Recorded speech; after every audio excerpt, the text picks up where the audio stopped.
Welcome students. Today our topic is lysosome for BSc Part 1. Lysosome क्या है?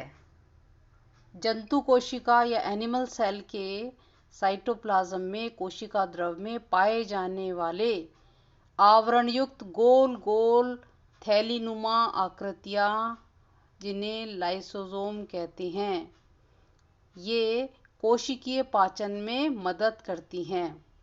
और lysosome को सबसे पहले एक क्रिश्चियन साइंटिस्ट थे डी ड्यूवे, इसने 1955 में लाइसोसोम की खोज की थी और इसका नाम दिया था। ये जो गोलाकार आकृतियां हैं जो साइटोप्लाज्म में पाई जाती हैं, उनका डायमीटर लगभग 0.4 माइक्रोन से 0.8 माइक्रोन्स तक होता है। अब अगर हम देखें तो लाइसोसोम क्या है, इसका संरचना या इसका स्ट्रक्चर देखें तो इसके चारों तरफ एक लिपोप्रोटीन की एक मेम्ब्रेन होती है, जैसी कि रॉबर्टसन ने बताई थी। और ये जो मेम्ब्रेन है ये सिंगल लेयर्ड मेम्ब्रेन है और इसमें बहुत सारे एंजाइम्स पाए जाते हैं। ये एंजाइम्स जो हम भोजन करते हैं उसको अपघटित करने का या पाचन करने का काम करते हैं और इस क्रिया को पहले पदार्थ को फैगोसाइटोसिस आदि की प्रक्रिया से इसको ये अपने अंदर ग्रहण कर लेते हैं, फिर एंजाइम्स उनके ऊपर कार्य करते हैं।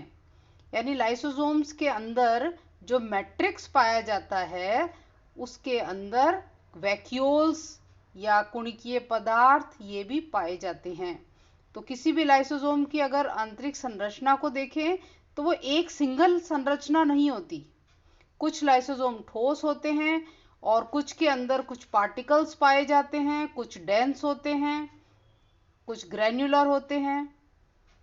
इस प्रकार हम देखेंगे कि इसके अंदर मुख्य चीज क्या है कि इसके अंदर पाए जाने वाले जो एंजाइम्स हैं वो एक मुख्य भूमिका निभाते हैं। तो जैसे प्रोटीएसेस, अब कौन कौन से प्रकार के एंजाइम्स इसमें पाए जाएंगे? कुछ होते हैं जो प्रोटीन से संबंधित प्रोटीएसेस, जैसे एसिड डीऑक्सीराइबोन्यूक्लियेज, एसिड फॉस्फेटेस। कुछ होते हैं ग्लाइकोसाइडेसेस वाले, कुछ सल्फाटेसेस वाले, कुछ फॉस्फाटेसेस वाले। तो इस प्रकार से कुछ एंजाइम्स के नाम हम ध्यान रख सकते हैं।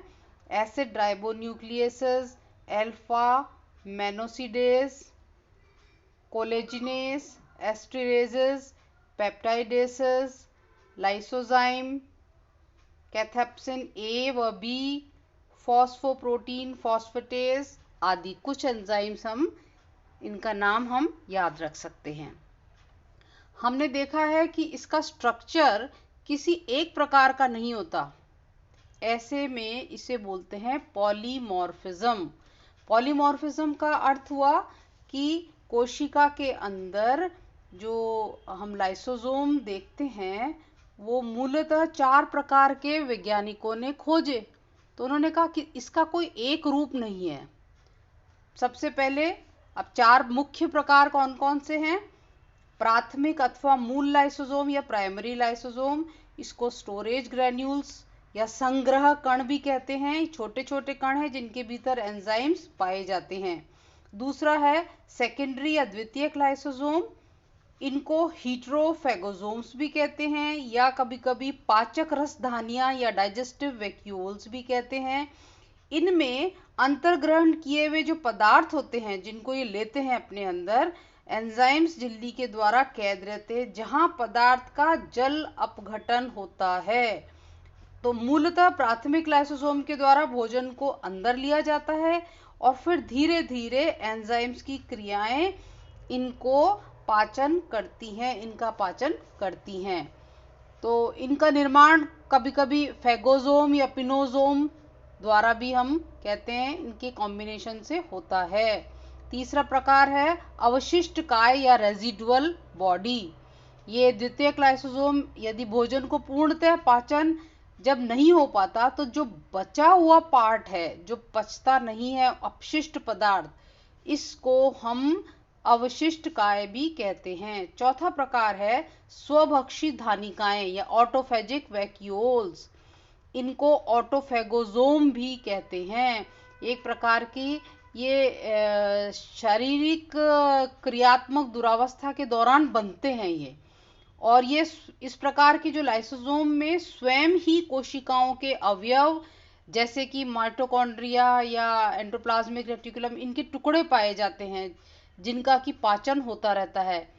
जैसे फॉर एग्जाम्पल भोजन की जब कमी होती है उस दौरान जो लिवर सेल्स हैं उनके अंदर ये स्वभक्षी रसधानियां देखी गई हैं। तो यानी लाइसोसोम्स के द्वारा कोशिका स्वयं अपने पदार्थों का भक्षण करती है। सेल अपना ही पेट भरने के लिए अपने पदार्थों का भक्षण करना शुरू कर देती है। इस क्रिया को ऑटोफेजी कहते हैं। तो कभी कभी इन सेल्स को हम आत्मघाती थैलो या सुसाइडल बैग्स का भी नाम लेते हैं। अभी जैसा हमने देखा था कि किस प्रकार से, अब देखो आप इसमें लाइसोसोम पाया जाता है। इस चित्र में आप देख रहे हैं तो भोज्य पदार्थ अंदर लिया गया। अब भोज्य पदार्थ जब ले लेते हैं तो जो लाइसोसोम है उसके अंदर वो खाद्य पदार्थ चला जाता है। फिर उसके अंदर जो एंजाइम्स है उसका पाचन करते हैं और जो रेजिडुअल पार्ट है वो बाहर, अवशिष्ट पदार्थ बाहर निकाल दिया जाता है। अब इसका ओरिजिन कहाँ से हुआ? Origin and formation of lysosome. Lysosome का स्रोत है इस प्रकार के आकार परिमाण के अनुसार।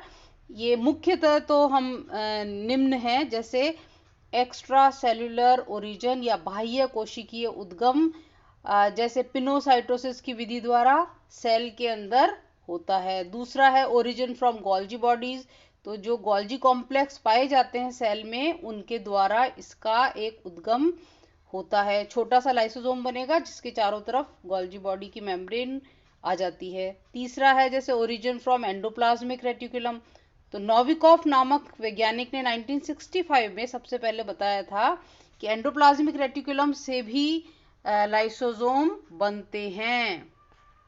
जैसा अभी हमने देखा प्राइमरी लाइसोसोम गोल्जी apparatus से बन रहा है। एक छोटा सा मेम्ब्रेनियस स्ट्रक्चर बना, उसके अंदर वो सारे एंजाइम्स हैं जो पाचन में मदद करते हैं। तो फिर फ्यूज होकर के दो, और ये प्राइमरी से सेकेंडरी लाइसोसोम बन गया। जैसा कि अभी और देखा था हमने कि किन किन चीजों से, तो यानी कि डिफरेंट ओरिजिन्स दिखाई गए हैं इस चित्र के अंदर। गोल्जी कॉम्प्लेक्स से लाइसोसोम बन गया है, प्राइमरी लाइसोसोम बना है, फिर सेकेंडरी लाइसोसोम बना है। लेफ्ट साइड में आप देखते हैं कि जो प्लाज्मा मेम्ब्रेन है उसके द्वारा भी देखो फेगोसोम की क्रिया दिखाई गई है। फिर एंडोप्लाज्मिक रेटिकुलम से भी दिखाया गया है कि किस प्रकार से वो एक छोटा सा गोलाकार आकृति का मेम्ब्रेनियस स्ट्रक्चर बनता है और उसमें एंजाइम्स आ जाते हैं। अब इसके मुख्य देखें तो इसके मेन फंक्शंस क्या हैं? कुछ इसके इम्पॉर्टेंट फंक्शंस इस प्रकार से हैं, जैसे इंट्रासेल्युलर डाइजेशन, बाह्य कणों का पाचन। तो जो कोशिका सेल मेम्ब्रेन के द्वारा जो भोजन फेगोसाइटोसिस या एंडोसाइटोसिस की क्रिया द्वारा जब ये ले लेते हैं तो ये प्राथमिक लाइसोसोम की तरफ चले जाते हैं और वहाँ पर ये जो एंजाइम्स हैं इन पर क्रिया करते हैं और इनका पाचन करते हैं। दूसरा है जैसे ऑटोफेजी या डाइजेशन ऑफ इंट्रासेलुलर सब्सटेंसेस। तो लाइसोसोम अभी आपने देखा ही था कि भोजन की कमी के दौरान जो शारीरिक क्रियाएं होती हैं उसमें ऊर्जा की आवश्यकता होती है। तो कोशिका में जो प्रोटीन है और फैट्स हैं उनका पाचन होने लग जाता, स्वतः कोशिका में ही अपने ही फैट्स का पाचन होता है और वो बॉडी को एनर्जी दे देता है। फिर है नेक्स्ट जैसे सेलुलर डाइजेशन, जिसको ऑटो डाइजेशन भी कहते हैं। तो इस प्रकार का डाइजेशन रोगजनक परिस्थितियों में होता है, या जो कोशिका के जो सेल्स अगर खत्म हो जाते हैं, मर जाते हैं, कोशिका के मृत हो जाने पर ये लाइसोसोम फट जाते हैं और फटने के बाद इसमें ऑटो डिसोल्यूशन की क्रिया, स्व विघटन की क्रिया होने लगती है। फिर है ये निषेचन में भी मदद करते हैं, असिस्ट इन फर्टिलाइजेशन। फर्टिलाइजेशन के दौरान जो स्पर्म्स जब बनते हैं उस समय में एक्रोसोम लाइसोसोम एंजाइम द्वारा स्त्रावित होकर के बनता है। ऑस्टियोजेनेसिस में भी मदद करते हैं। कैंसर फॉर्मेशन, कैंसर के निर्माण में, कैंसर कोशिकाओं में क्या होता है कि ऐसा माना जाता है कि लाइसोसोम में डीएनएज नामक जो एंजाइम है वह अन्य एंजाइम्स ये जो क्रोमोसोम्स गुणसूत्रों को विखंडन कर देते हैं, और इस प्रकार से ऐसा ल्यूकीमिया में, ब्लड कैंसर में देखा गया है। फिर है लाइसोसोम्स सेल डिवीजन में भी मदद करते हैं। देखा गया है कि जो समसूत्री विभाजन है, माइटोसिस जिसको बोलेंगे, उसमें इनिशिएशन के अंदर लाइसोसोम की क्रिया पाई जाती है। इस प्रकार लाइसोसोम का चैप्टर खत्म होता है। थैंक